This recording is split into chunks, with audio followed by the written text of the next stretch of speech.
আসসালামু আলাইকুম এভরিওয়ান। ছবিতে আপনারা দেখতে পাচ্ছেন আমি একটা পেয়ারা গাছের কাটিং দেখাচ্ছি। মানে অনেকগুলো চারা একসঙ্গে উঠে গিয়েছিলো, তাই আমি যাতে এই মোটা গাছটা আরও ভালো হয়, মানে ভালো করে বড় হয়, সেই কারণে নিচে যে ছোটো ছোটো গাছগুলো ছিল সেগুলো কেটে দিয়েছিলাম।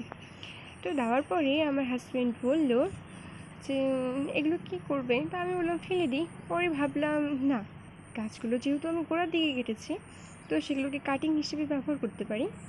তো সিম্পলি কী করবেন, এখন যেহেতু বর্ষাকাল, বিশেষ করে আগস্ট থেকে জুন জুলাই মাসটা, এই মাসের মধ্যে আপনারা যে কোনো গাছ খুব সহজেই কাটিং করতে পারেন, বসাতে পারেন কোনো রকম। মানে কি, আপনারা শুধু কী করবেন, গোড়ার দিকটা আপনারা যে শক্ত ডালটা নিয়েছেন সেটা একটু গোড়ার দিকে হলে ভালো হয়, মানে একটু ব্যান্ড করে দেখবেন যাতে খুব বেশি ভাঁজ না হয় আর কি।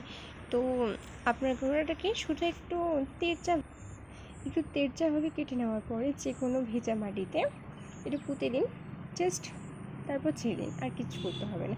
3-4 দিন, প্রায় 1 সপ্তাহ পর দেখবেন সেটা থেকে অটোমেটিক্যালি ছোটো ছোটো পাতা বেরিয়েছে। ছবিতে আপনারা দেখতে পাচ্ছেন পেয়ারা গাছের মানে যে ডালটা আমি বসিয়েছি তাতে ছোট্ট ছোট কুঁড়ি বেরিয়েছে। তো আপনারা এইভাবে আপনাদের গাছ থেকে কাটিং করতে পারেন, বিশেষ করে এই মাসগুলোতে।